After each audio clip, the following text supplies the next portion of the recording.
Will the regular town board meeting on March 20th, 2014 please come to order? And we'll please rise and start with the Pledge of Allegiance.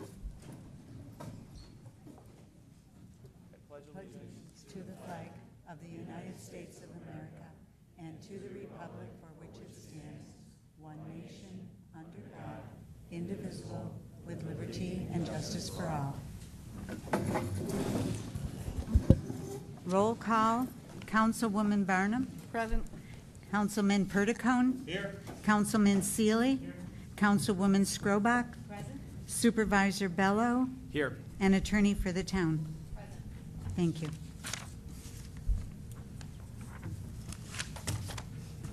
Okay, so before we get started, we have a few presentations and recognitions that we're going to open up at the beginning of the meeting today. Before we do that, I do want to thank the East Irondequoit School District and Superintendent Susan Allen for their generous hospitality tonight and allowing us to use the facilities.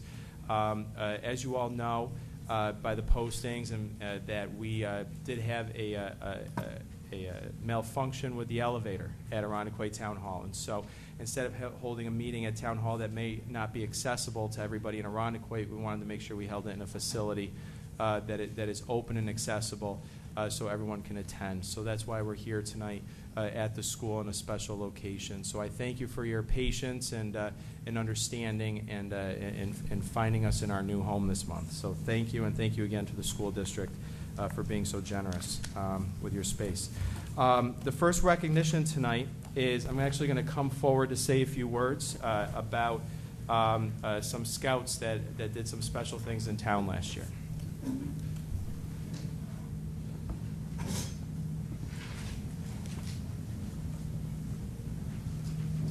Okay. Is this on? All right. So last year, a number of young people in Irondequoit participated in two programs which were designed to increase participation in the political process and show that efforts, even by young people, can impact their community. And these scouts participated in a program entitled I Promised a Girl Scout I'd Vote. And the program was aimed at increasing turnout for last year's not one, but two referendums about building a new library on the Town Hall campus in Irondequoit. And their efforts were not about being in support or being in opposition to the library. That's not what this was about. Their efforts were to just encourage voter participation. Because we know that referendums oftentimes, especially single-issue referendums that happen off of Election Day, typically have very low turnout. And what I'm particularly proud about is that their efforts really did pay off. Last year in April, we had over 5,700 residents, 5,700 residents turned out to vote, to voice their opinion on a new library. In addition to that, in December, even though we were in the middle of a pretty significant snowstorm, it was brutally cold outside, the wind was blowing, and it was just a few days before Christmas, right in the middle of the holiday season, we still had 4,000 people show up to vote and voice their opinion. And I know I was directing traffic outside that day in the parking lot, and I almost couldn't believe the volume of people who turned out. It was truly overwhelming. And that was in large part due to the efforts of the young people that we have here today, and we're going to recognize for their efforts. Because of them, and because of the outreach they did to their neighbors and the commitments they got from their neighbors to come and vote, that's why we have the library we're going to have. That's why this was a big community event, and that's why I'm so incredibly proud of them. So I am going to ask the town board members to join me up front, and what I'd like to do is I want to recognize those scouts who went out, they knocked on doors, they got their neighbors to pledge to come out and vote, and they really did make an impact in the community. And so we want to recognize them. So come on over here, and what we're going to do is I'm going to ask their scout leader to come forward, Carrie Noble. And what I'd like to do is we're going to ask, as we read your name, to come forward and receive a certificate and recognition and stay up front here so that we can take a group picture at the end. And Stephanie Squiccerini, the president of the library board, you can come forward as well. And I think I see Jack Harima from the library board. Come on forward. And is anybody else from the library board here? I don't think I see. We're good. Come on forward. All right. All right, Carrie, I'll hand this off to you. Okay, Alex Anderson. Congratulations. Here you go. And Madison Anderson.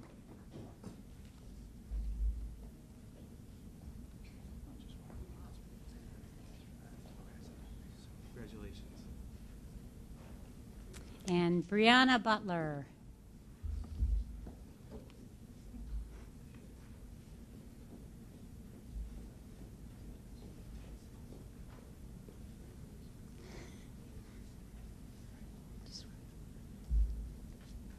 Victoria Dannenfeld.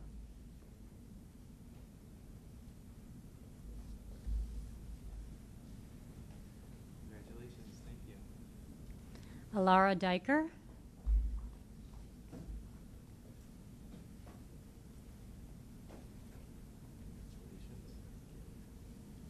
Nayla Diker.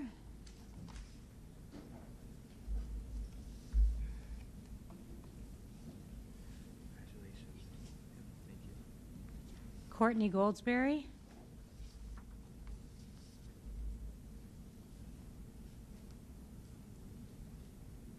Nice job. Emma Noble.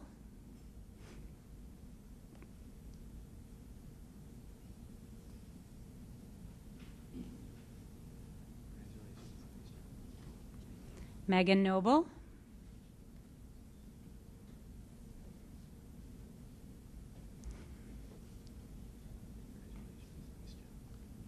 Maya Shank.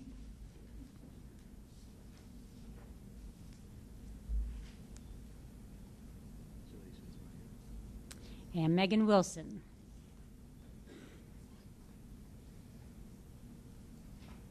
And Megan wanted to say thanks a lot to you, so can't live without another extra box of thanks a lot cookies. That's very nice of you. Thank you. These are my favorite. The kids are going to love them tonight. Thank you. If all the other girls who are in our troops, Girl Scouts, are all sisters, and we like to have all of our sisters together, if you guys can come up and join your sisters up front, that would be awesome. We could ask for a big round of applause for everybody.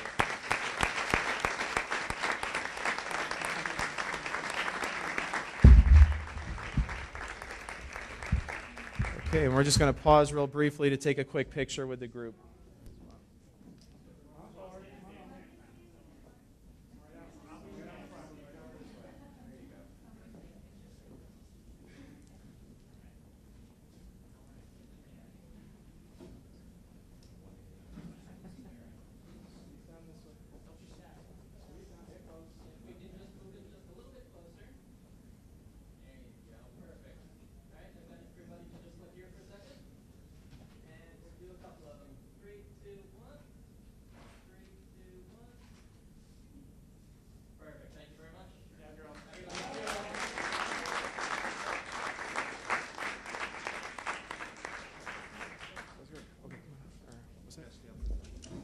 Yeah. Oh, should get that back up. Yeah. Come on back up, guys. Board. Come on back over, David.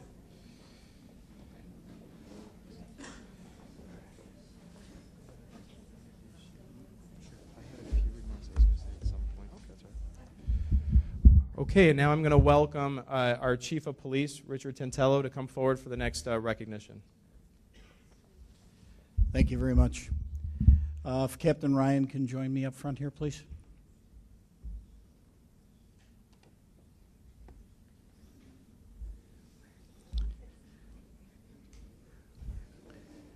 And I'm hoping our award recipients will follow the instructions as well as the Girl Scouts did. So officers, can I have you stage right over here for me, please?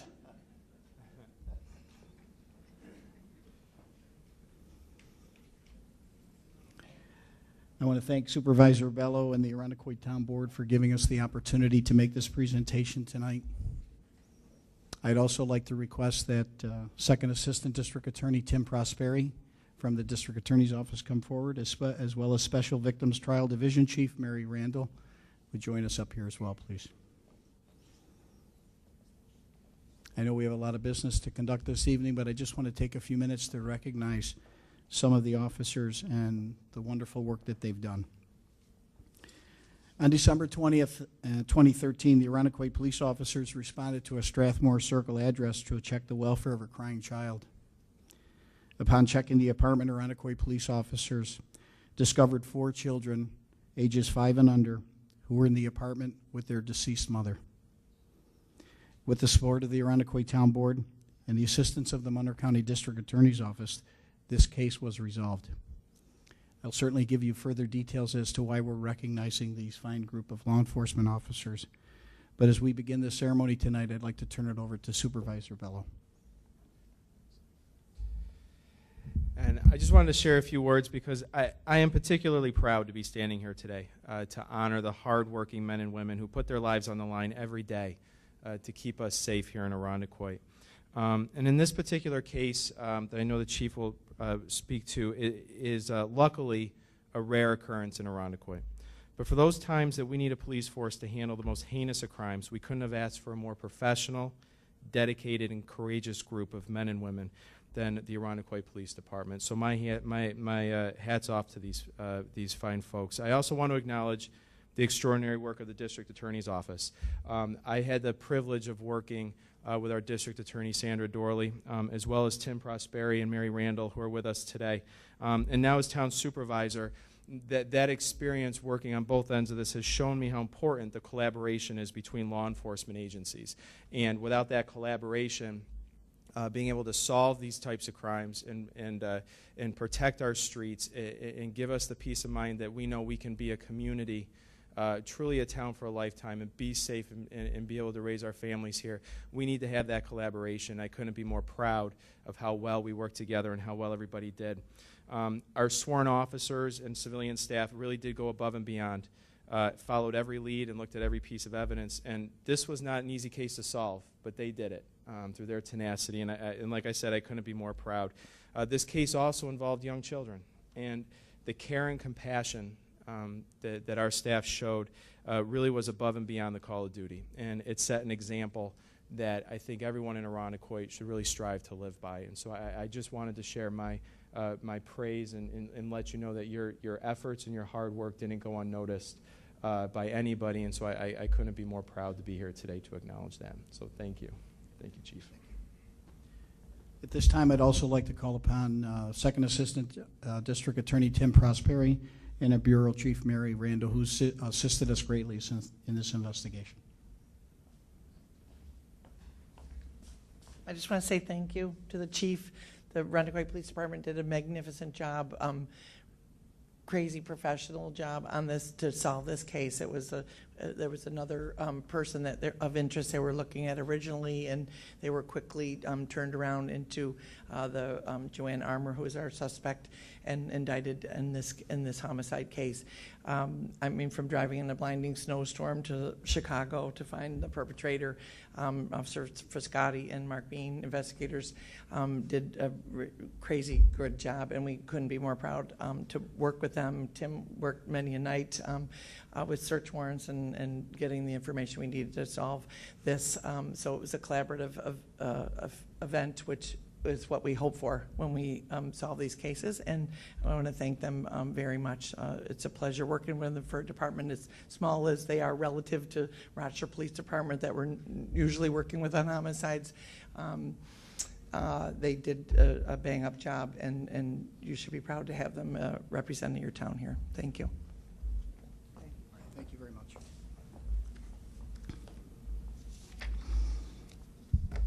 I just want to take a few minutes, and I realize that we have much to do tonight, but to recognize what took place. I've set the stage as far as it occurred on December 20th. We know that it involved young children. When that call for service came in, Sergeant Todd Fitzsimmons and Sergeant Mark Bean quickly developed an initial strategy to conduct this investigation and preserve the apartment, which had a great deal of evidence contained within it. As the crime scene unfolded, Officers James Shotwell, Officer Nick Shemang, Officer Thomas Fitzek, and Officer Jason Murphy worked as crime scene technicians so that we could collect the forensic data that was necessary to work towards resolving this issue. Investigator James Frascati and Investigator Anthony DeFonte assisted with the investigation as the crime scene was further assessed and search warrants were prepared to continue with this inquiry. These officers conducted numerous interviews and established an investigative baseline. Officer McNeil continued to assist with the welfare of the children who had been left unattended by the perpetrator and worked in conjunction with the Monroe County Child Protective Unit and the Bavona Children's Center. Sergeant Mark Bean coordinated and managed a very complex investigation and was assisted by Sergeant Alan Laird, Officer Bradley Lape, Officer Andrew Wigton, and Officer Andrew Whitaker. A variety of resources were used to identify persons of interest and ultimately led to a strong suspect in this incident. As the investigation continued during the Christmas holiday week, a number of personal obligations and vacation plans were canceled by police personnel due to the intense nature of this senseless act. We've mentioned with the great assistance of the District Attorney's Office, the investigative command post was held at the Irondequoit Police Department. The strategies were continued to be deployed and utilized throughout this investigation. And Sergeant Bean, an investigator for Scotty, traveled to Chicago, Illinois, where our suspect or a person of interest was ultimately located with the assistance of the Chicago Police Department. But while back in Rochester, Investigator Anthony DeFonte and Sergeant Laird continued to assist the investigative team as the suspect was located and interviewed by our investigative team in Chicago, Illinois. An interview took place, and she subsequently made admissions as to what took place during that unfortunate incident. Sergeant Fitzsimmons led the technical services team that collected evidence and evaluated items from the initial response to the crime scene to the additional information that was developed by our investigative team in Chicago. The suspect was ultimately served with a warrant in Chicago. An extradition hearing was held, and due to a grand jury indictment, due to the excellent work done by these police officers and the District Attorney's Office, the suspect was brought back to Rochester, New York. We continually updated the family of LaCandis Miles as far as what took place with this investigation. And at the memorial service of LaCandis Miles, her sister said, as I approached her and offered my condolences, we have the full faith and confidence of the Irondequoit Police Department in resolving this matter.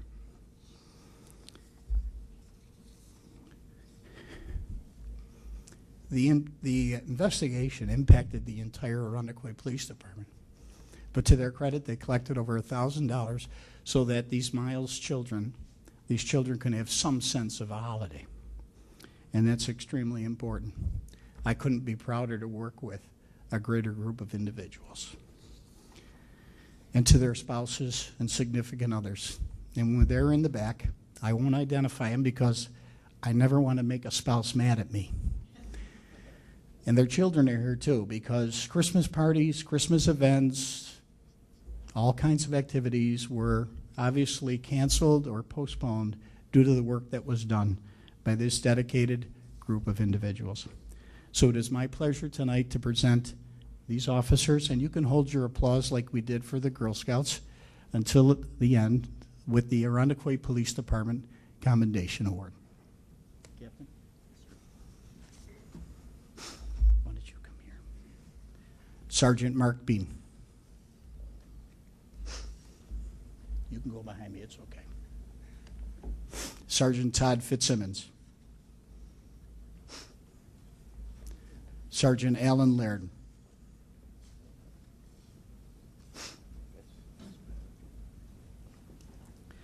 Investigator James Frascati. Investigator Anthony DeFonte.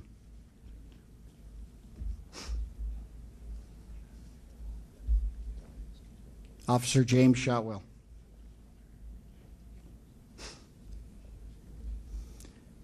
Officer Andrew Whitaker. Officer Bradley Lape.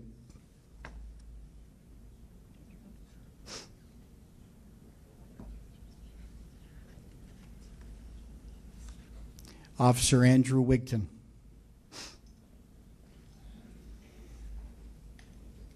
Officer Jason Murphy.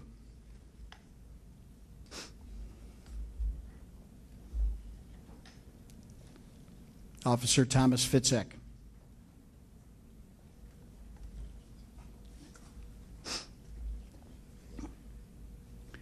Officer Stephen McNeil.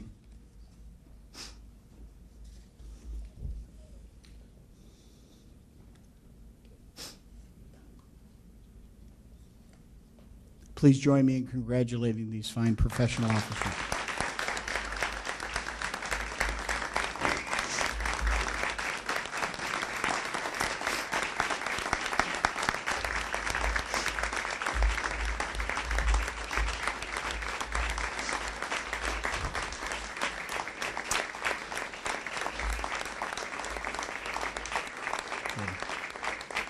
As we like to say in the office, job well done. Please note that they are not all working at this time. So there are people out there on the streets. Thank you very much. I appreciate it.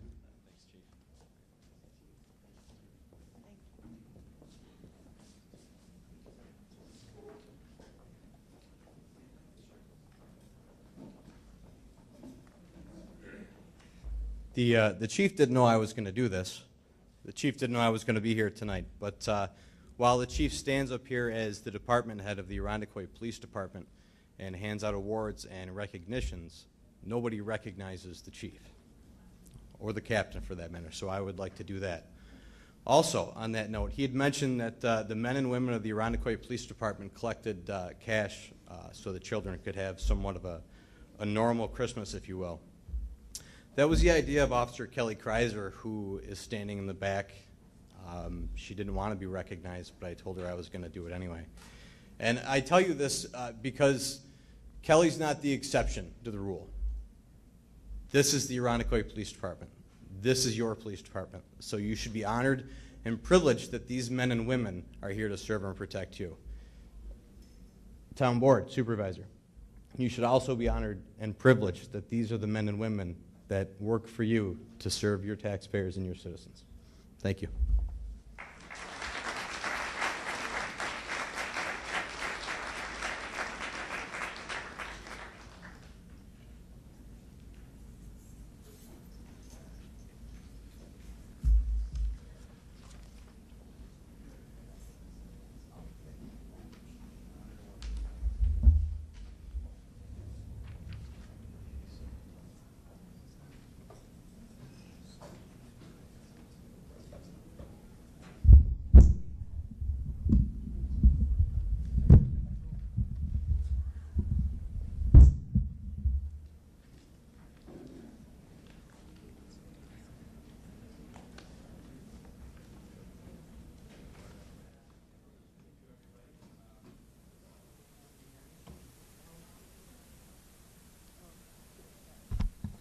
Hello? There we go. Oh, yeah. Now you can hear me. Okay, next item on the agenda is public input. The first person signed up to speak is Gerald Vaccarella.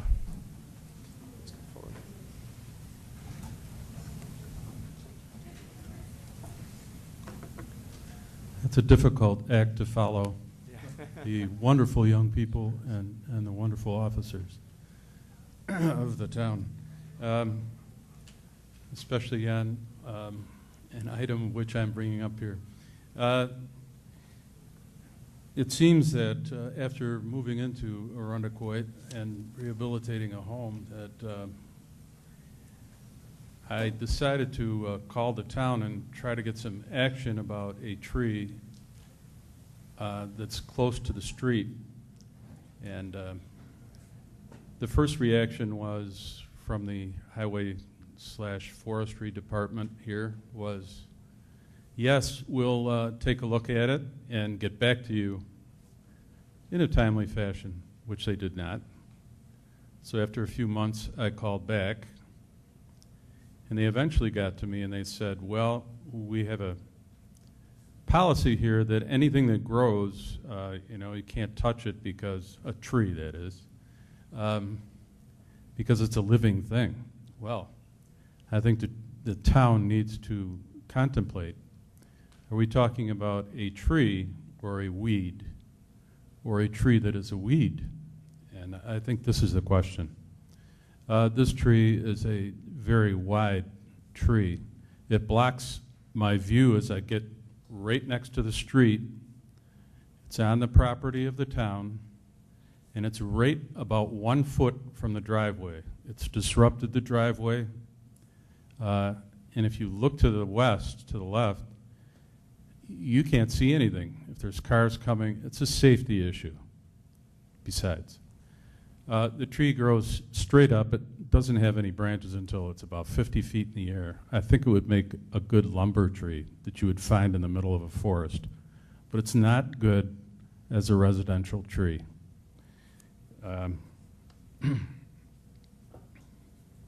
I tried a second time about a year later, and I finally got a response after being told the same thing. I'll get back to you in a timely fashion, and this was not done.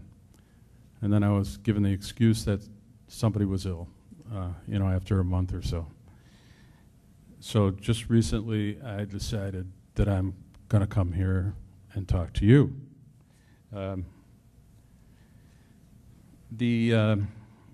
had to get the Roto-Rooter people to come and to actually clean the sewer system from the in the house and down to the street because the roots had invaded.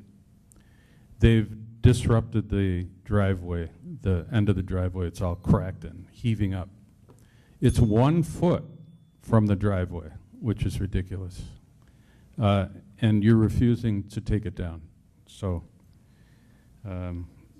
that's basically what I have to say. It's planted in the wrong place. It should have been planted in the middle, but it's at the end, right next to the driveway. 1 foot from the driveway. Okay. Thank you. I do have a picture here.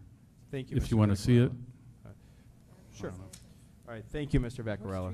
Thank you. He's got Do it. we have to? Adam's got it.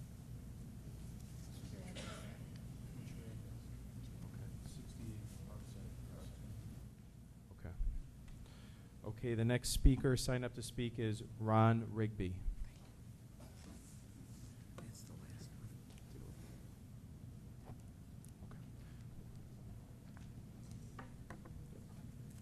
Good evening, Supervisor, honorable board members. I'm Ron Rigby, 38 Glen Hollow. My topic tonight is, excuse me, community development. I have a list of important practices to follow when approaching any development project involving citizen stakeholders. Establish a positive climate for development and minimize opposition by reaching out to community residents and public officials in discussion about project plans and designs.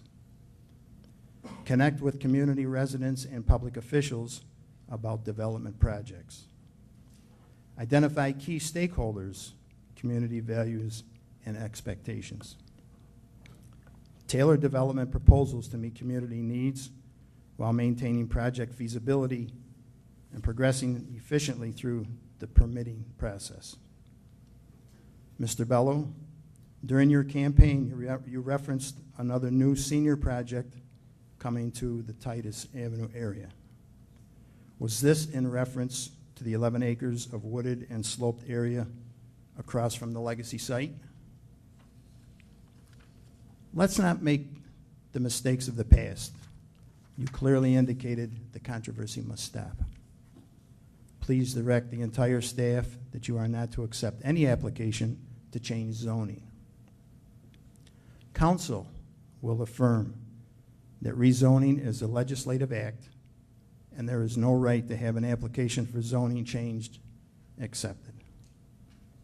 You said you wanted to eliminate unnecessary battles between town stakeholders and government. Well, you can start this evening. Simply make it your policy to not accept any application to change zoning until residents have had a chance to review and comment. Thank you. Thank you, Mr. Rigby. Adam. Supervisor. All right. We're going to just take a small detour from the public input because we do have a couple public hearings tonight that we have to do at a certain time, and we've reached that time. So we're going to pause public input. We have a few public hearings, and then we'll go back to public input right after that. Okay. So the first, Barb, you going to read it? The first public hearing 3A 2014-1, is in the matter of Consolidated Sewer District Extension to include 174 Lake Bluff Road. Okay, can I have a motion to open the public hearing? So moved. And Barbara, has the notice of the public hearing been published and posted as required by law? Yes, notices for all public hearings were posted. Okay, and I'm going to ask Patrick, the public hearing is now open. Patrick, if you could just say a few words about what this is. Yep. Thank you all. I'm going to do a quick executive summary, if you will, of the resolution, and then just a quick history of the property and what the property owner will need to do. Whereas the Town Board of the Town of Arundecoit proposes to extend the Consolidated Sewer District to 174 Lake Bluff Road as described on Schedule A. Whereas the Town Board determines that the extension is a Type 2 action and therefore no further review is needed pursuant to seeker. Whereas the Town Board at a regular meeting on February 20th, 2014 called for a public hearing to be held on March 20th, 2014 at 7:35 p.m. to discuss this matter, and that all interested parties who wish to speak were heard on that date. Whereas the Town Board finds that 1, the notice of the public hearing was posted, 2, the petition was signed and authorized, 3, the property owners are benefited by the district, 4, the property owners are within the district extension, and 5, the extension is in the public interest. Now therefore it be resolved that the Town Board hereby approves the extension of the Consolidated Sewer District to include 174 Lake Bluff Road, and all construction costs and permit fees will be paid for by the owner. This home is a lakefront cottage built somewhere around the 1950s.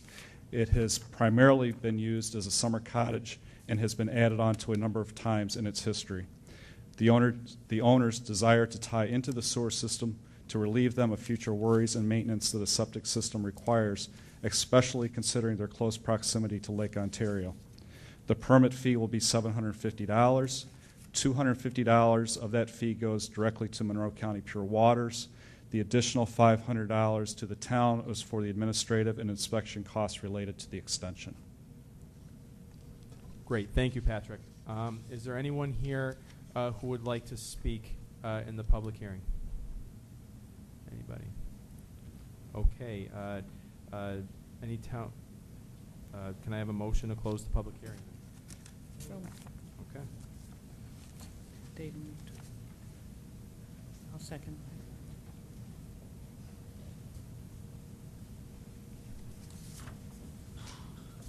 Okay.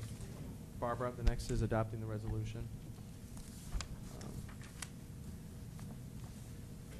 Approving the extension of the Consolidated Sewer District to include 174 Lake Bluff Road.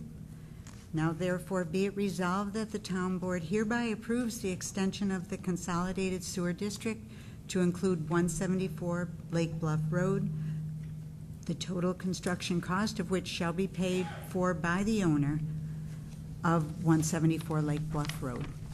Is there a motion? Moved. And a second. Any discussion by the board members? Hearing none, all those in favor signify by saying aye. Aye. Any opposed, nay? Motion carries.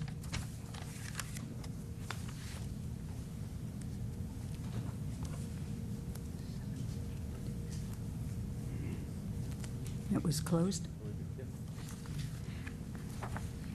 Public hearing 3A 2014-2 in the matter of granting a special use permit to increase allowed seating on premises at 2255 East Ridge Road, Yeoberry, at the Culver Ridge Plaza.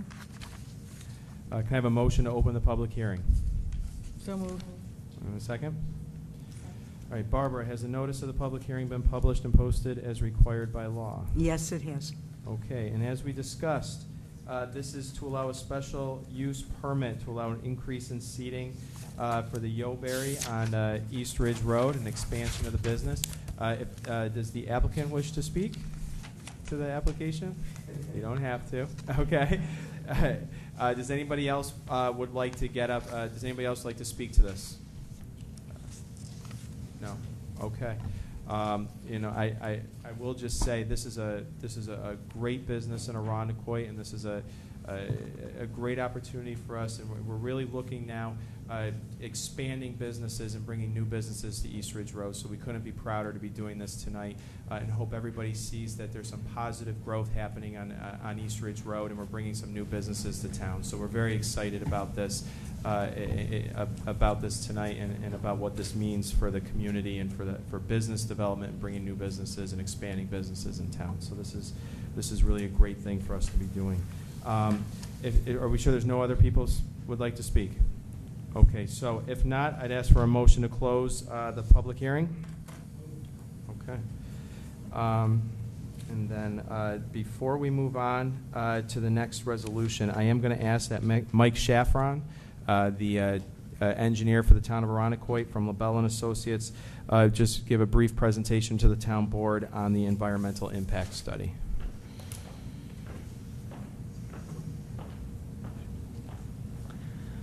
The proposed action here in front of you this evening is only to increase the seating of an existing establishment.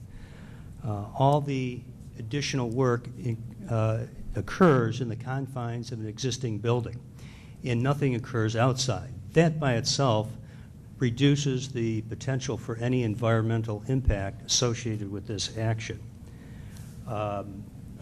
The action is ongoing. It is an active business and is within the character of the surrounding neighborhood, and the additional seating will not change the impact and the character of that business. The only potential impact could be from additional traffic resulting from the 20 additional seats. Now, the location of this is within a plaza complex, and part of the advantages of being in a plaza complex is that you feed off other activities in that complex. So I submit to you that the additional 20 seats is going to have a very limited impact as far as additional traffic that wasn't going to occur anyway, coming here for the sole source of enjoying a healthy treat and leaving the plaza. It's more likely the result of people already at the plaza that wants to enjoy the establishment. For this reason, we don't see that there's going to be any significant adverse impact to traffic, particularly considering the background traffic in the area as it is. For these reasons, we're recommending that the town board issue a negative declaration in consideration of this action. Great. Thank you, Mike. Any questions for Mike? No? Okay. Barbara, would you like to read the resolution? Yes. Adopting a negative declaration in the matter of a public hearing granting a special use permit to increase allowed seating at Yo-Berry Frozen Yogurt Bar located at 2255 East Ridge Road in the Culver Ridge Plaza in a C commercial district. Now therefore be it resolved that the town board adopts the negative declaration for the special use permit in the form attached. Is there a motion? So moved. And a second? Second. Any discussion by the board members? And Welcome. well, and as Mike said, this resolution is recognizing that there's no significant adverse environmental impact to this action. That's what the town board is recognizing with this resolution. So without any other further discussion, all those in favor signify by saying aye. Aye. Any opposed, nay. Motion carries. Adopting a resolution in the matter of a public hearing granting a special use permit to increase the allowed seating at Yo-Berry Frozen Yogurt Bar located at 2255 East Ridge Road in the Culver Ridge Plaza in a C commercial district. And now therefore be it resolved that the special use permit is hereby approved with the following conditions or tabled or what we're going to put in there, and the resolution shall take effect immediately upon its adoption. Is there a motion? So moved. And a second? Okay. Any discussion by the board members? All those in favor signify by saying aye. Aye. Any opposed, nay. Motion carries. Congratulations.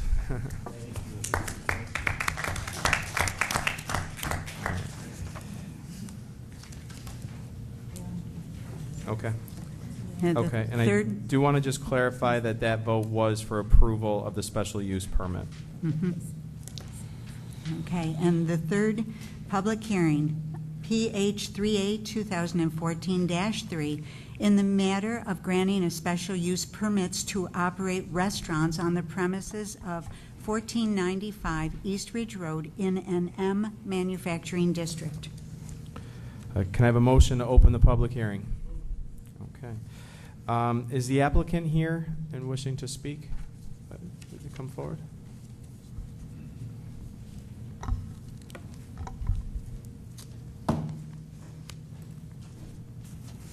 Good evening, Supervisor and Town Board. My name is Chris Santola. I'm a landscape architect with Kosich Associates, and we're the applicant's agent for this project. Just to keep you up to date, it's approximately a 4,000 square foot building that will be located where the existing vacant gas station on the corner of Ridge and Goodman, Ridge and Goodman are right now. The site has been remediated, And the plan is to put a approximately 4,000 square foot building that'll house both a Starbucks and a Chipotle with a drive-through for the Starbucks. We've appeared before the planning board and have approval subject to some conditions, some of which we're getting variances from the zoning board, which we have obtained. And the other one, obviously, just as important, is obtaining a special use permit to operate said restaurants in an industrial district from the town board. We have met with the town engineer at LaBella, Mr. Mike Shaffron, and I believe if we haven't resolved everything of all of his concerns, I believe we are on the way for that, and Great. I'd entertain any questions you have. Great, thank you. Does the board have any questions? No? No discussion? No? Okay, great. Thank you so much. Appreciate that. Does anybody else like to speak for the public hearing? And I would just like to add that, again, this is the resolutions we're going to be adopting tonight for this property. This is for the new Chipotle and Starbucks that's coming to Ridge Road. And again, this is another great indication of the fact that Irondequoit's growing, that we're attracting new businesses, and that the work that we've been doing and the staff has been, and even with the residents, the support of all the local businesses is really indicating that we're a growing community. We're welcoming new businesses, and that Irondequoit's best days are ahead. So I couldn't be more proud that these items are all on the agenda tonight, and that we're really making a statement to the community that development is occurring along East Ridge Road, and we're going to have a lot of good things coming forward this summer and a lot of new businesses opening. Nick and Patrick, did you have anything you wanted to add to this? No? Okay. So with that, if there's no other speakers, then I'll ask for a motion to close the public hearing. Great. Thank you. And before we look at the next resolution, I would again like to ask Mike Shaffron from LaBella Associates, our town engineer, to speak to the environmental impact.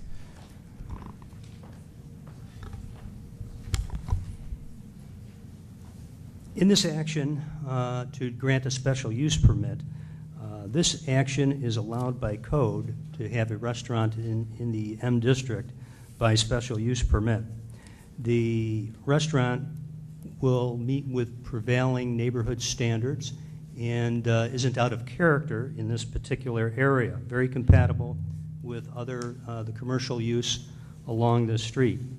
Trip generation is expected to be relatively small, particularly in the character of the environment that it exists. And so we do not feel that there's going to be any significant change to the traffic in the area.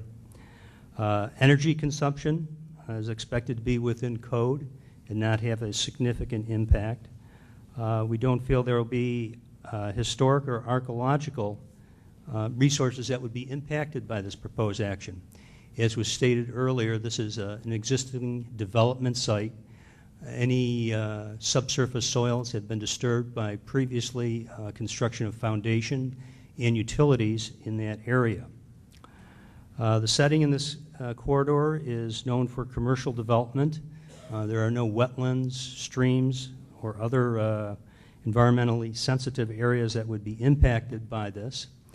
There will not be a significant increase of drainage as a result of increased impermeable surfaces in this case, so we do not see an impact to stormwater in this area. As we had indicated previously, the site was recognized for its environmental conditions before and was remediated. For these reasons, we're recommending to the town board to issue a negative declaration for this project. Thank you, Mike. Any questions or discussion from the town board for Mike? No? Great. Thank you very much. Appreciate that. Barbara, would you like to read the resolution then? Adopting a negative declaration in the matter of a public hearing granting special use permits to operate restaurants located at 1495 East Ridge Road in an M manufacturing district. Now therefore be it resolved that the town board adopts the negative declaration for the special use permit in the form attached. There a motion? Moved. And a second?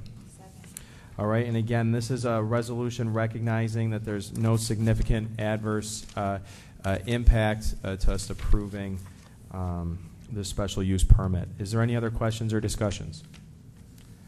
Seeing none, all those in favor signify by saying aye. Aye. Any opposed, nay.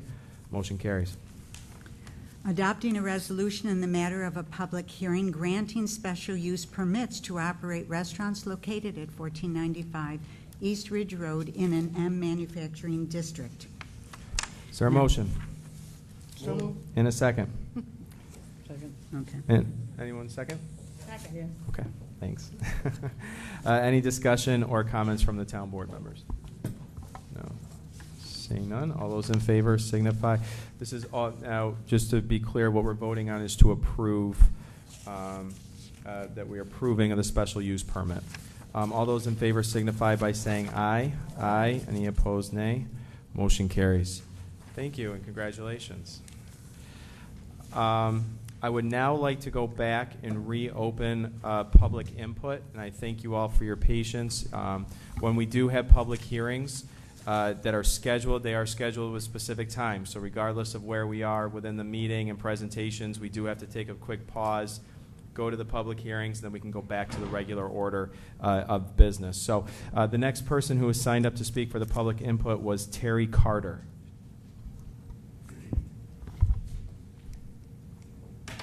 Terry Carter, 99 Oak Ridge Drive, proposed policy covering applications for rezoning. The purpose and intent is to avoid controversy among stakeholders by engaging all parties in an open dialogue and exchange of information, and to emphasize, maintain, and preserve the character and integrity of neighborhoods. Outline.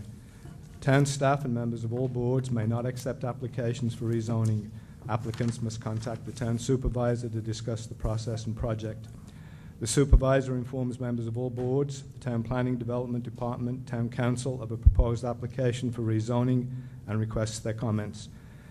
Prior to the town board formally accepting an application, the Planning Department must notify in writing all property owners within 1,000 feet of the parcel to be rezoned of the proposed application and request and allow 30 days for comments. After the comment period, if the town board wishes to proceed with considering the proposed application, it must first schedule a public discussion at a legislative meeting for board members to publicly discuss the project. Residents would be notified by mail of the information meeting. After the public informational meeting, the town board should discuss the rezoning application at a follow-up work session in order to generate a letter back to the applicant expressing any concerns and observations to be addressed. Applicant's response would then be discussed at a legislative board meeting. If the board feels the applicant's proposal has merit, it may also direct them to prepare an application to the board. If the board finds that the application's proposal lacks sufficient merit or feels it will not be accepted at this time, it should send them a letter stating so and ending the process altogether. No application for rezoning will be accepted if the proposed project does not fully comply with existing town zoning code. No application for rezoning will be accepted if the proposed project does not fully comply with the existing town comprehensive plan. All applications for rezoning must be accompanied by a SECRA long form and a visual impact study that allows residents to see what the end result of the proposed rezoning, the buildings, would look like in the proposed location. I could never find that for the project on the hill.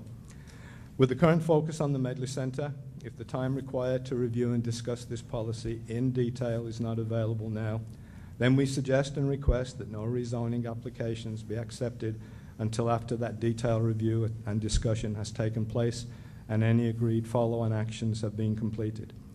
No action should be taken on the hilltop parcel on Titus Avenue, the 11-acre parcel on the south side of Titus Avenue, and any similar areas of land that become available, like the 19 acres across the road. Thank you for your time and attention. Good night. Great. Thank you, Mr. Carter. Is there anybody else present tonight who would like to speak in front of the board? No? Okay, seeing none, then we'll close public input. The next agenda item is the financial report, and I do want to welcome Annie Seeley, our comptroller, is not able to be with us tonight, but I do want to welcome Rick Checky from the comptroller's office, who's going to give us the financial report. You can do it right from there, Rick. Good evening.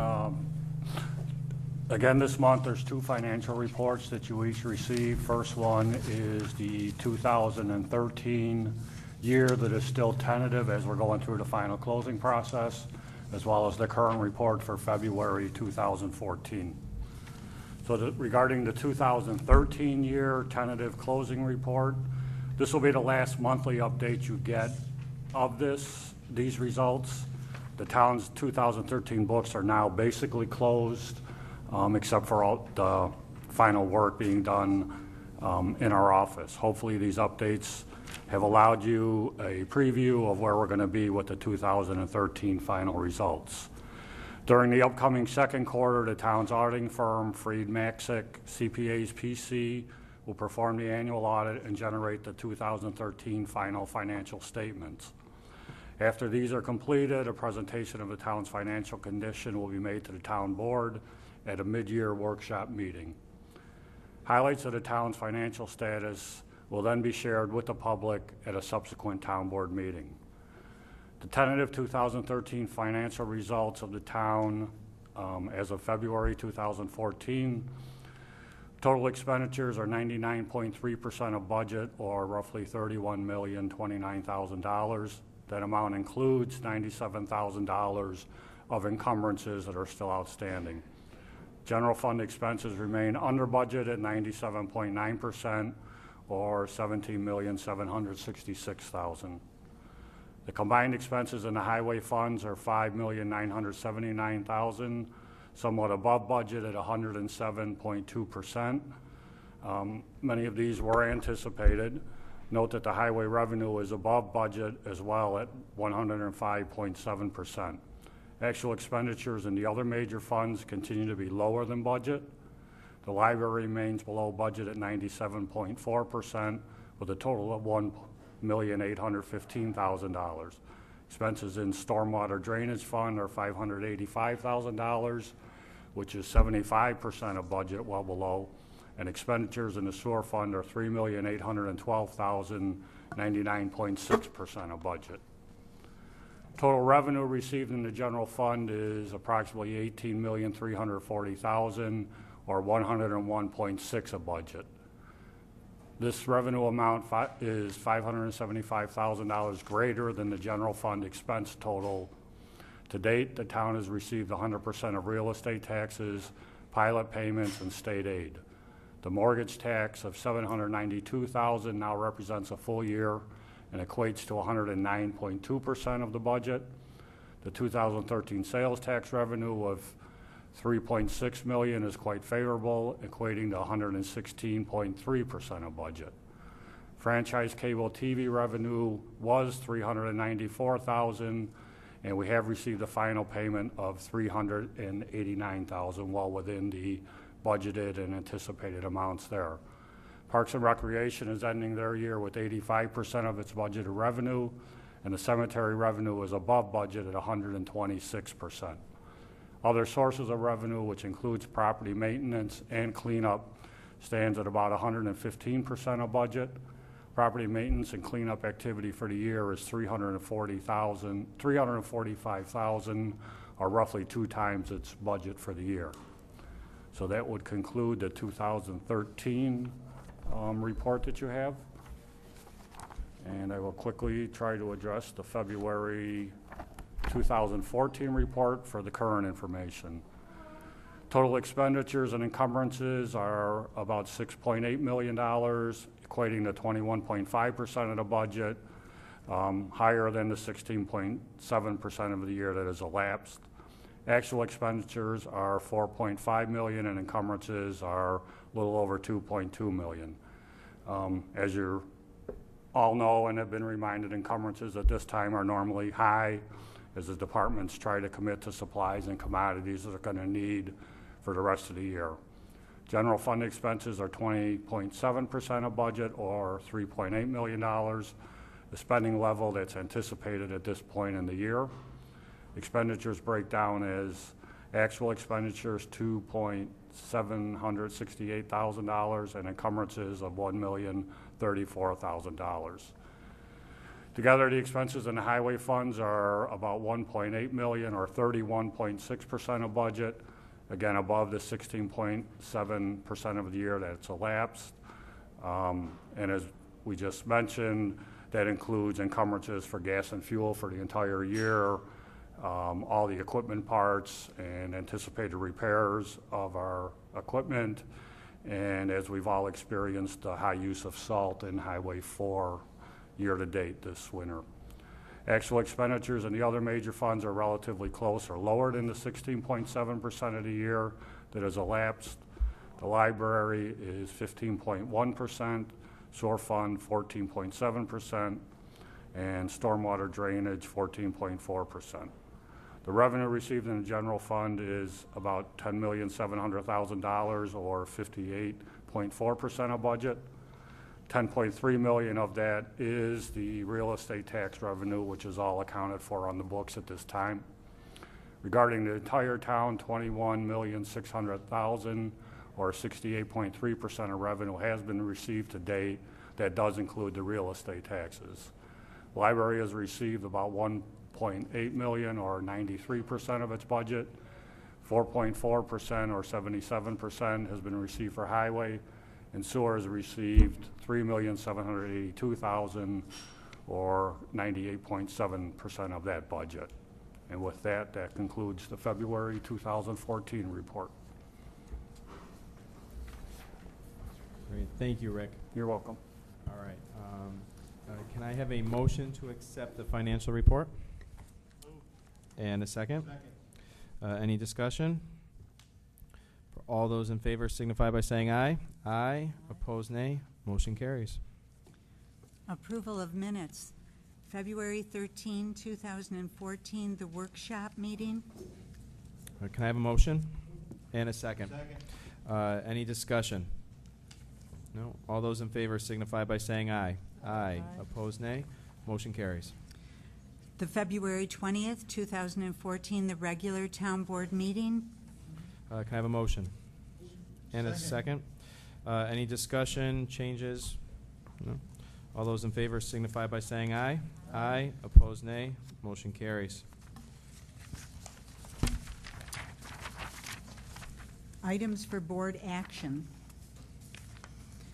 Item 3A, 2014-4, authorizing 2013 interfund closing transfers to appropriate funding to the self-insurance fund.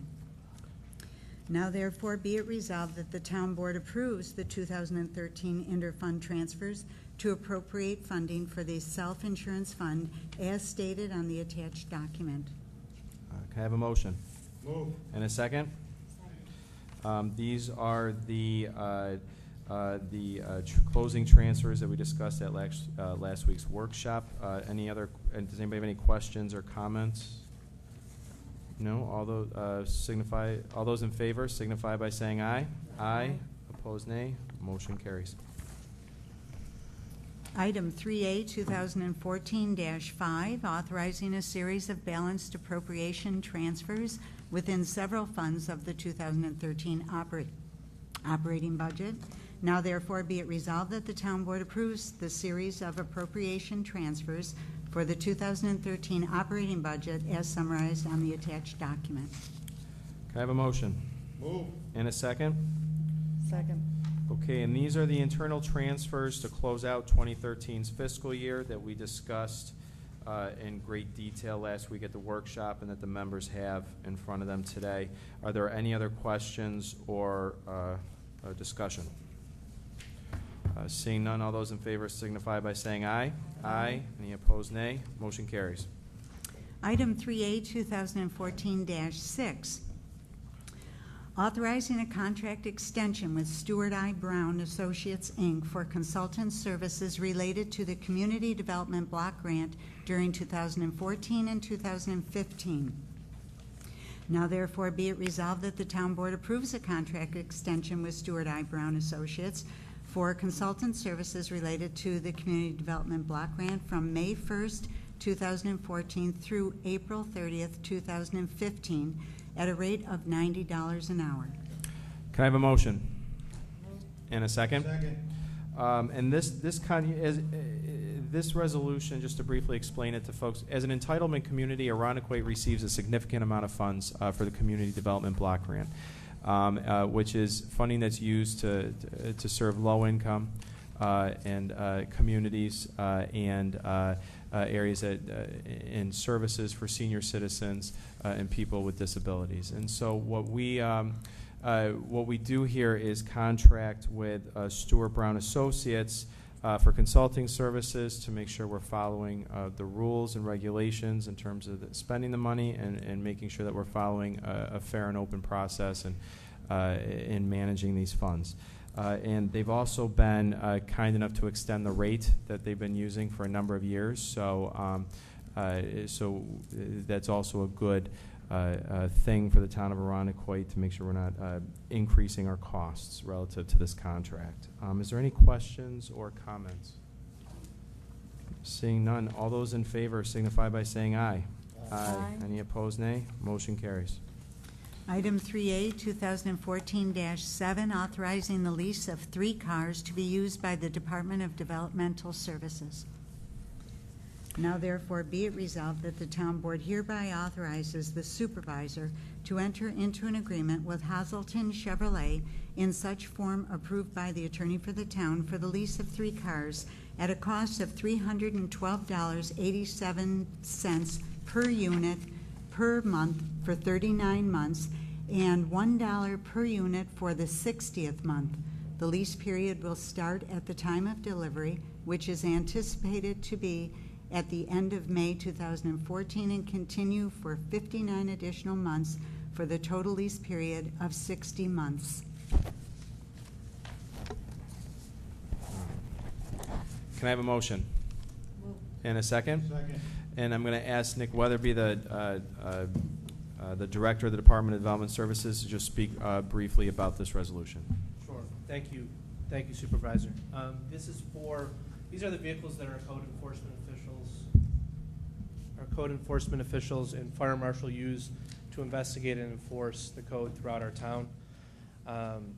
The original bid was for 4 vehicles, but after the town board and the supervisor have given a directive to kind of look for efficiencies and ways to cut costs and manage departments better, it was found that if we utilized 3 cars more efficiently, we could actually eliminate one of the vehicles that we were putting out the bid. So we're only going to be asking to lease 3 cars instead of 4, and they're Ford Chevy Cruze, which is what we have now, and as the clerk pointed out, it's for 5 years, the last month being for $1, and then the town would ultimately own them after that time period. Thank you, Nick. Are there any other questions or comments by the town board members? No, I just have a couple, just one quick thing to do. I do want to thank Mr. Weatherby for his work on this resolution and with the vehicles.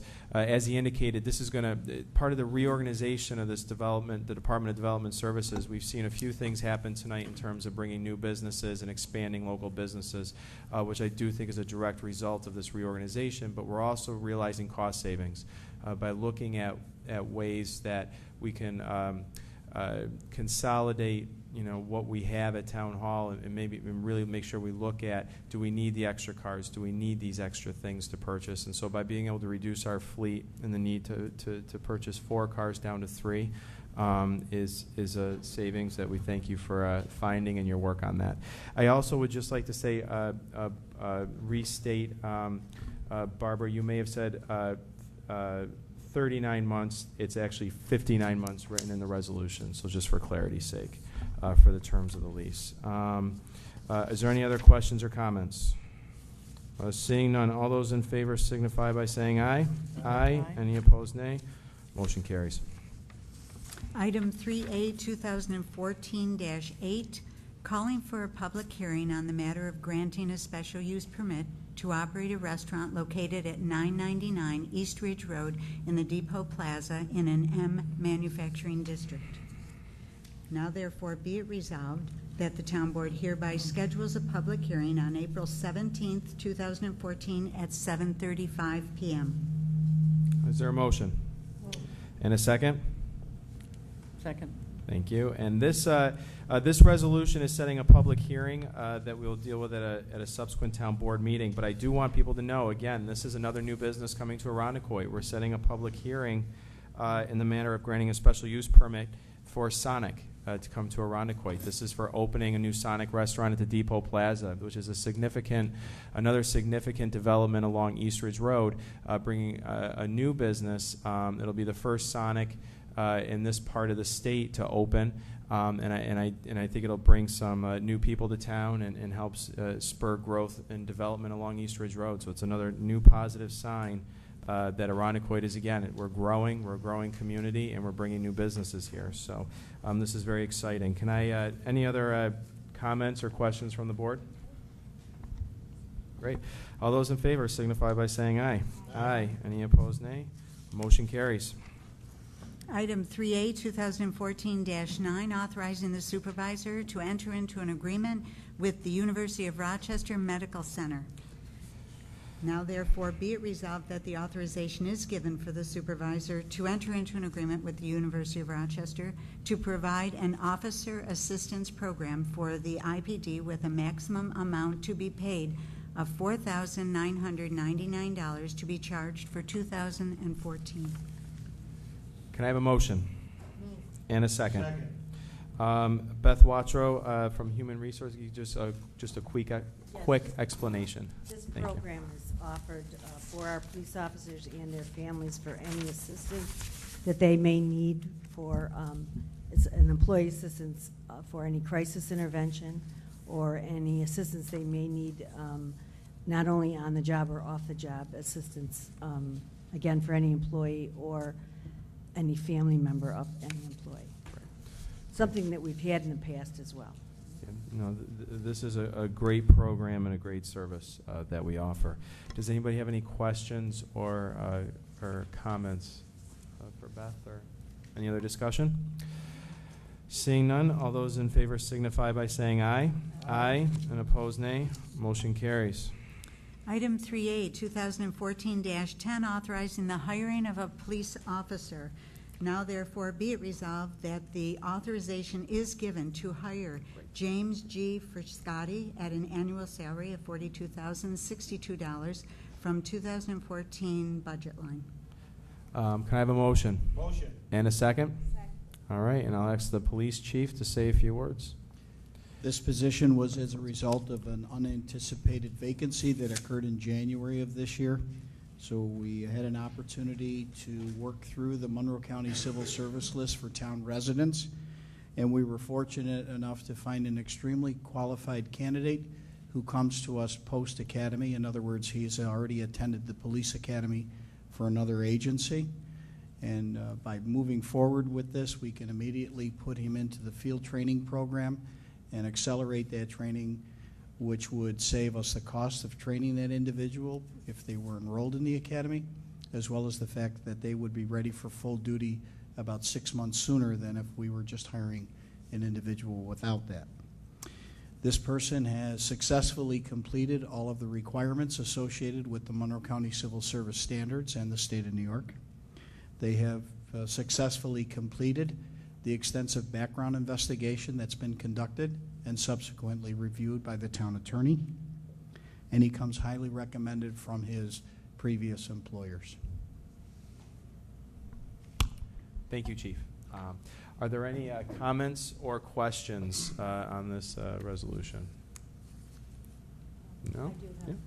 I do have a comment that I think it's a wonderful, is it on?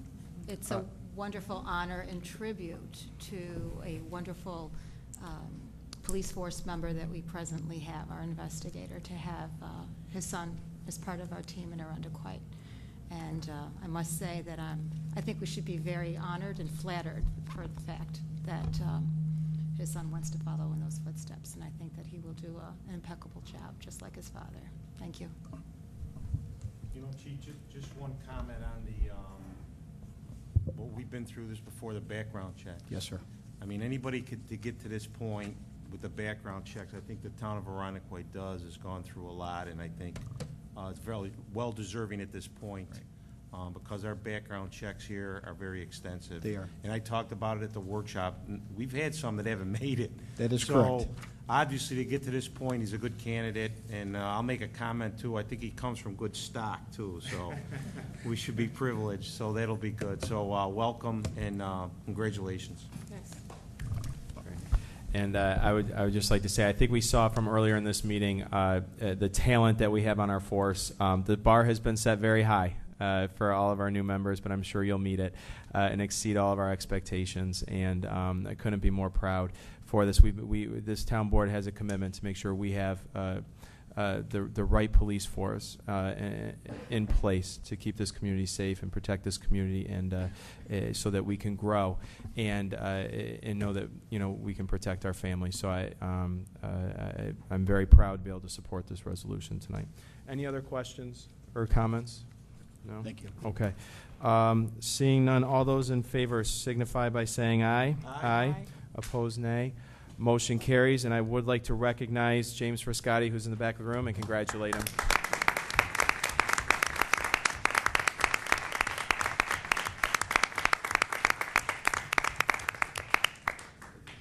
All right. Thank you. Congratulations. All right. Thank you. Item 3A, 2014-11, authorizing the purchase of computers.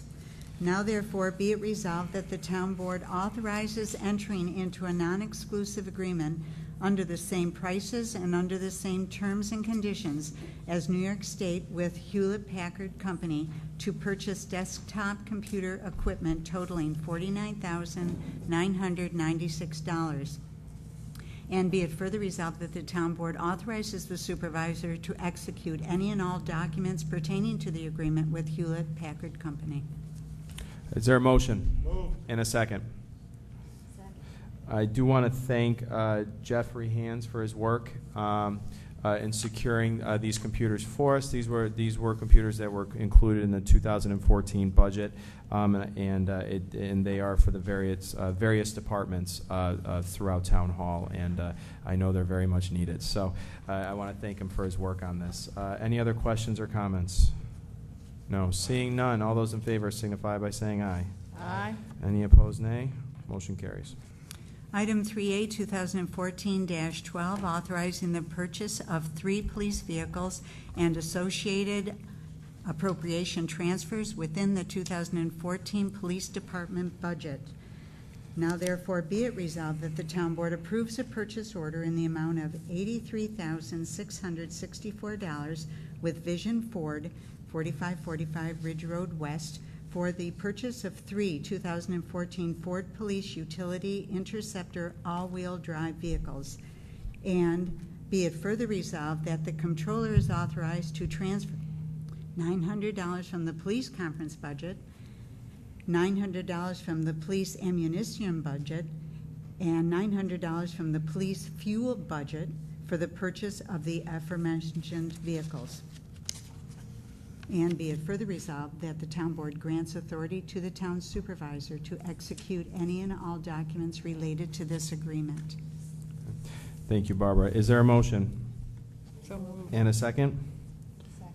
Great, thank you. Chief, is there anything you wanted to add about the resolution? Well, obviously, you know that this is a much-needed piece of equipment or asset for us, but I also would be remiss if I didn't acknowledge and thank the town attorney for her assistance in regards to this.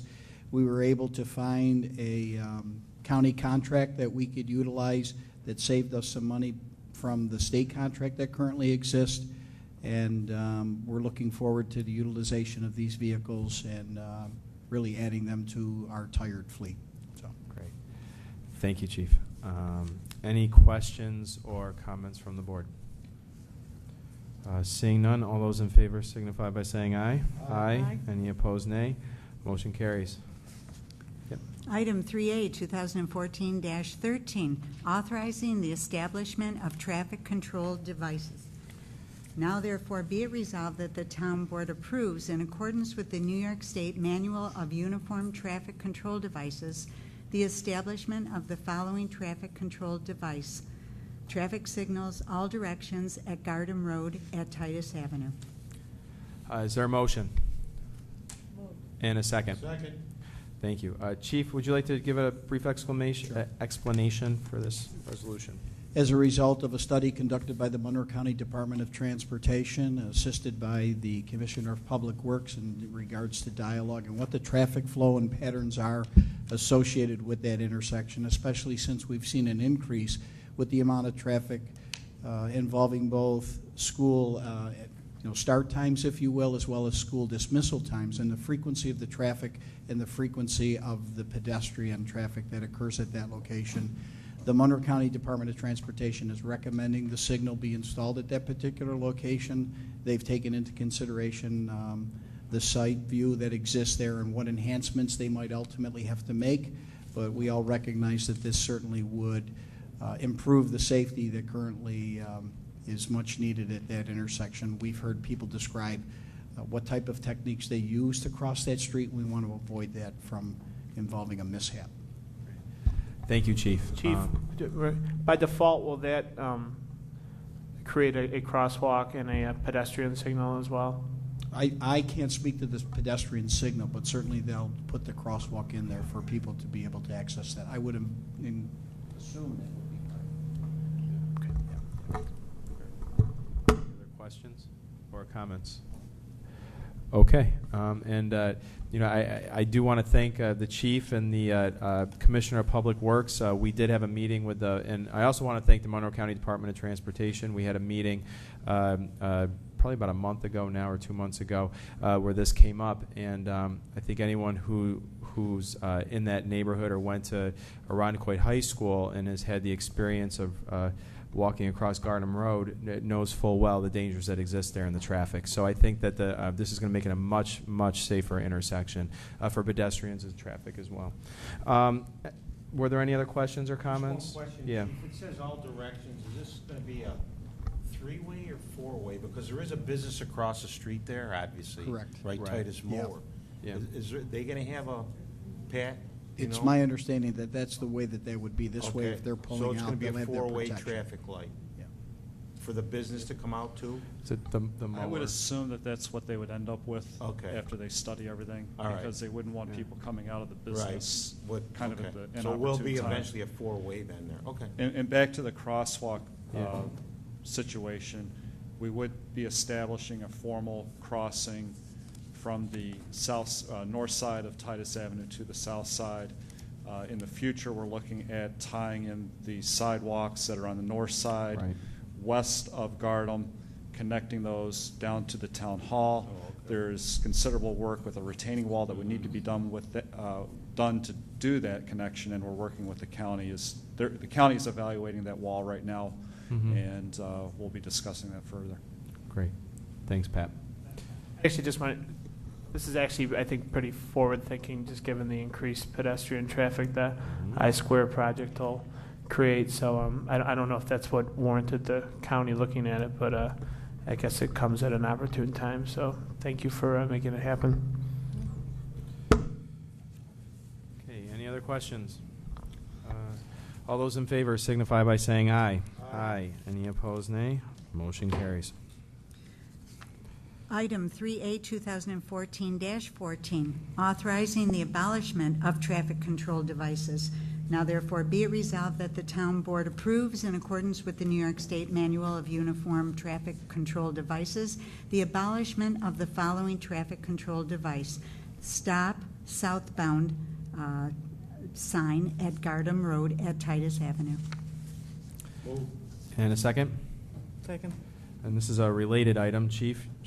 Well, simply with the installation of the Right. traffic signal, if you will, would no longer be necessary to have the stop sign there. Right. Okay. Any other questions or comments? All right. All those in favor signify by saying aye. Aye. Any opposed, nay? Motion carries. Thank you. Item 3A, 2014-15, calling for a public hearing in the matter of Consolidated Sewer District Extension to include 3024 Bayfront Lane South. Now therefore be it resolved that the town board hereby schedules a public hearing for the extension of the Consolidated Sanitary Sewer District to include 3024 Bayfront Lane South for April 17th, 2014 at 7:36 p.m. Is there a motion? Move. And a second? Second. Thank you. That was a fairly good explanation of what this resolution is. Is there any comments or questions from the board? No? Okay. All those in favor signify by saying aye. Aye. And opposed, nay. Motion carries. Item 3A, 2014-16, authorizing the appointments to the Ethics Board. Now therefore be it resolved that Jennifer Whitman DeVoe, Patrick Meredith shall be appointed to the Ethics Committee for a term of 5 years, and Robert Schaefer shall be reappointed to the Ethics Committee also for a period of 5 years. Is there a motion? Move. And a second? Any discussion or comments or questions? No? Okay. All those in favor signify by saying aye. Aye. Any opposed, nay. Motion carries. Item 3A, 2014-17, authorizing the appointment of the Deferred Compensation Committee. Now therefore be it resolved that the Town Board of the Town of Arundecoit appoints the following persons as the Deferred Compensation Committee. Annie Seeley, term ending December 31st, 2015. Beth Watrow, term ending December 31st, 2015. And Michael DiGiovanni, December 31st, 2015. Is there a motion? And a second? Second. This is the committee that meets regularly to review where the deferred compensation funds are being invested and make sure that we're investing the employees' money wisely. And so I'd like to thank the members of the committee for their service. Are there any questions or comments? Seeing none, all those in favor signify by saying aye. Aye. Any opposed, nay. Motion carries. Item 3A, 2014-18, authorizing the appointment of the Audit Committee. Now therefore be it resolved that the Town Board appoints the following persons as the Audit Committee. Rachel Adonis, Francis Ostrander, Matt Quinlan, Don Sinton, whose terms will all end December 31st, 2015. Can I have a motion? So moved. And a second? Second. And this is the audit committee that will review the town's audit, which is currently ongoing. The auditors are at Town Hall, and they'll review this with the auditors to make recommendations and raise any comments or concerns. Is there any other questions or comments from the board? No? All those in favor signify by saying aye. Aye. And opposed, nay. Motion carries. Item 3A, 2014-19, authorizing the appointment of bond counsel for the town. Now therefore be it resolved that the Town Board appoints Harris Beach to serve as bond counsel for the town until December 31st, 2015. Is there a motion? And a second? Second. All right. I do want to thank the selection committee for meeting. Again, this is another professional service that the town went through an RFP process to make sure that we get nothing but the best and the brightest legal advice. And the bond counsel service is particularly important to the town of Arundecoit because, as we all know and we celebrated earlier tonight, we are building a new library. And so we'll be bonding a significant amount of money, and we'll be going out for bond anticipation notes shortly as well. And so it's required, and it's something we would never bond money without, to have good legal counsel review the documents to make sure that the town is protected and that we're following all the laws and regulations that we need to follow when it comes to bonding money. So what we did was we did go through an RFP process, reaching out to 3 law firms who have a history in bond counsel work. And after interviews and reviewing the proposals, the selection committee unanimously recommends to the town board the selection of Harris Beach Law Firm. We met with Patrick Melgiri, who's a partner with Harris Beach. They are they are the largest bond counsel practice in New York State, and they actually happen their financial practice happens to be centered right here in Rochester. So we have one of the biggest, best and brightest law firms happens to be right here in town to do bond counsel work, and their presentation to the selection committee was outstanding. Just the breadth and depth of understanding and experience really made an impression upon the members of the selection committee. Patrick himself, too, who will be our representative in contact with Harris Beach, has a long history, not just in bond counsel work, but he also has a long history in municipal law. So he understands as well the relationship between what we need to do in town government and the functions of town government and town law, as well as bond counsel work. So that was a good mix of background and history as well. This firm also happened to be financially prudent for this. They came in at the lowest amount as well as far as their cost proposals. So so that was a unanimous selection, and the board also.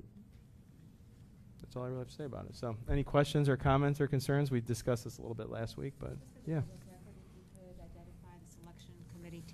Sure. The team who participated was Annie Seeley, the town comptroller, myself, Nick Weatherby, the director of development services, and Dave Seeley from the town board. All right, you're welcome. I'll just add, Adam, yeah. Echo what I said in an earlier meeting. I'm glad we put this out to RFP, as we're actually required by code to do, but it's a transparent process. I think it works well. And also, the change isn't a reflection on the necessarily we're getting bad services from the previous bond counsel, but I'm glad that we're using a local firm, which I don't believe was not the incumbent was not a local firm. So not that it doesn't reflect on the legal counsel we were getting, but it's just something that adds to the appointment, and it's good to see Pat Malgeri again. He's served the town before, and it's nice to use him in this capacity as well. We'll keep him busy. Sure will. Thanks, Dave. Anybody else? No? All right. All those in favor signify by saying aye. Aye. And any opposed, nay. Motion carries. Item 3A, 2014-20, filling a zoning board of appeals vacancy. Now therefore be it resolved that the town board of the town of Arundecoit hereby approves the appointment of Jason Vanette for a term expiring December 31st, 2020. Is there a motion? So moved. And a second? Second.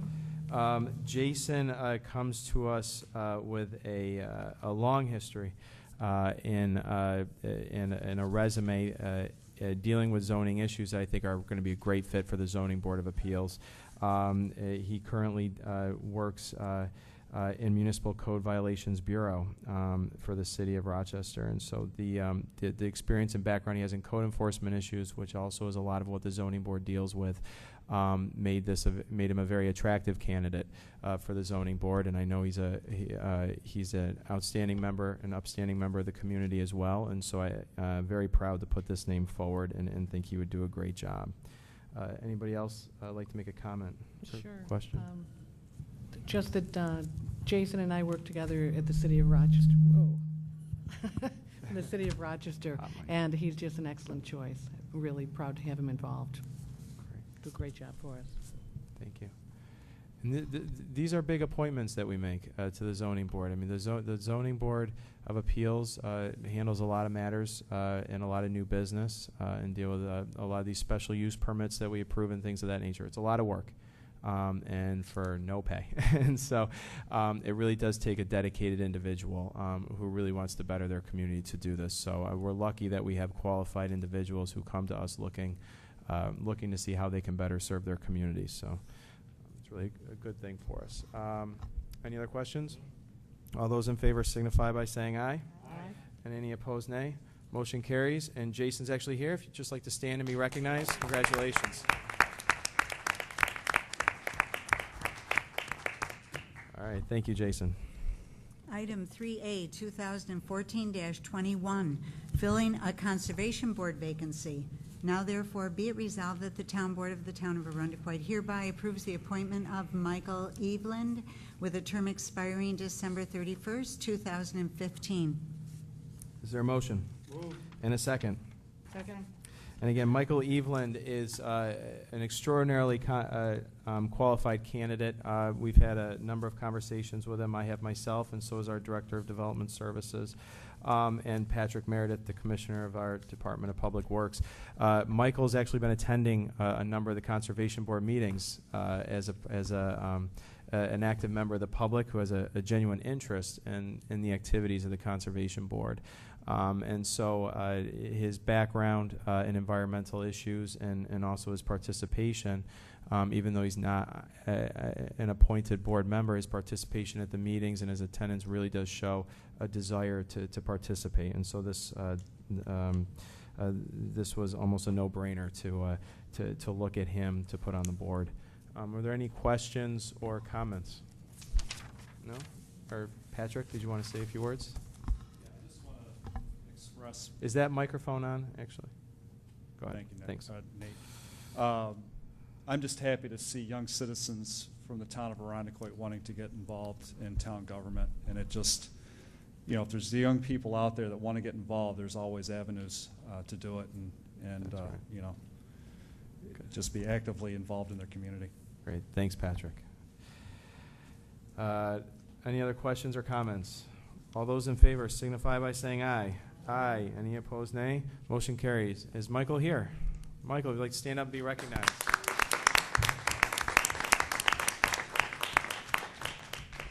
Congratulations, and thank you for your work. Item 3A, 2014-22, approving the special event license for Peace of Christ Parish Festival. Now therefore be it resolved that the town board approves the special event license for Peace of Christ Parish to conduct their annual parish festival on Friday, June 6th from 6 to 10 p.m. and Saturday, June 7th from 5 to 10 p.m. at 25 Empire Boulevard in Rochester. This resolution shall take effect immediately upon its adoption, and this event has been held before, and all approvals have been in. Thank you, Barbara. Is there a motion? So moved. In a second? Second. Thank you. There's a pretty good explanation. Is there any comments or questions? It's my parish. No? I'll just All right. put it All in. those in favor signify by saying aye. Aye. Aye. Any opposed, nay? Motion carries. Item 3A, 2014-23, approving the special event license for Friends of the Arundequoit Public Library Friends Fun Fest. Now therefore be it resolved that the town board approves the special event license for the Friends of the Arundequoit Public Library to conduct their Friends Fun Fest on Saturday, May 3rd from 10 to 3 p.m. at the Town Hall campus. This resolution shall take effect immediately upon its adoption, and all the approvals are in, and this one is nice because it's right on town property. Sure is. Be easy to find. Can I have a motion? So moved. And a second. Another resolution dealing with the library. This is very exciting tonight. Are there any questions or comments? No? Okay, I think, Barbara, that was a pretty good explanation. All those in favor signify by saying aye. Aye. Any opposed, nay? Motion carries. Congratulations. Yay. Item 3A, 2014-24, approving the special event license for the 12th Annual Sunset House 5K Run Walk. Now therefore be it resolved that the town board approves the special event license for the Sunset House to conduct their 12th annual 5K run walk on Saturday, May 24th, beginning at 9 a.m. on St. Paul Boulevard from Cooper Road to Pine Grove Avenue. Is there a motion? So moved. And a second? Second. Second? Okay. I would also just like to tonight publicly challenge John Perticone. Now this one I think goes by his house, so you can't cheat and run through your yard. You know what? I can't run in this one. I'm a traffic controller. There you go. Any Win is right. and I'll stand on the side and hand you out water. So any other questions or comments?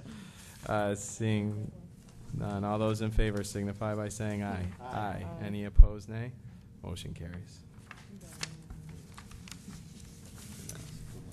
Item 3A, 2014-25, authorizing a civil action. Now- Barbara, I won't make you read the whole whereas Thank statement. you. But I'll just take a moment to describe this resolution, what it is, and why we're taking this action tonight. In January, while investigating a flood at the Medley Center property, the fire marshal became aware of several violations of the town code. And in February, the fire marshal issued 2 notices of violation, describing the violations and how they relate to the town code, and that they were in regard to having an inoperable fire suppression system and the storage of combustibles. Having received no formal response from the property owner, on March 10th, the fire marshal sent a memo to Burson Properties, giving them 3 days to submit a corrective plan to bring them all into compliance and to allow for inspection by the town of Arundecoit. The response received by the town was insufficient, as it essentially amounted to an acknowledgement that A, some things have been done without any proof or inspection, B, some things will be done at some future undefined date, and C, that in the case of Macy's, nothing will be done. The refusal of Burson Properties to adequately address the code violations has resulted in a criminal complaint filed in Arundecoit Town Court. The town has communicated to Burson Properties why the response was insufficient and what the property owner still needs to do in order to comply with the code. To date, we still have not received an answer to that letter. Following the town code is important, and I'll tell you why. It's important for matters of public safety, and particularly for our first responders. The fire suppression system is important in case there's a fire on the property, and that's why you're not allowed to have combustibles in the property. Should there be a fire on the property, our first responders, our police officers, our firefighters, the firemen from the Ridge Culver Fire Department need to know what they're walking into. They need to know that there are no combustibles in the property that are providing fuel for a fire. They need to know whether or not the fire suppression system is working, what parts of the building it's working in, what parts it's not. And the plans for action on how you would address not having a fire suppression system need to be on file with the fire department in the town of Arundecoit. It's a simple matter that all residents are required to follow. And again, it relates to keeping the first responders safe, but also the members of the public who may or may not be on the property as well. That's why we have a town code. It's also important for neighboring properties. Should there be an accident, should there be an emergency on the property.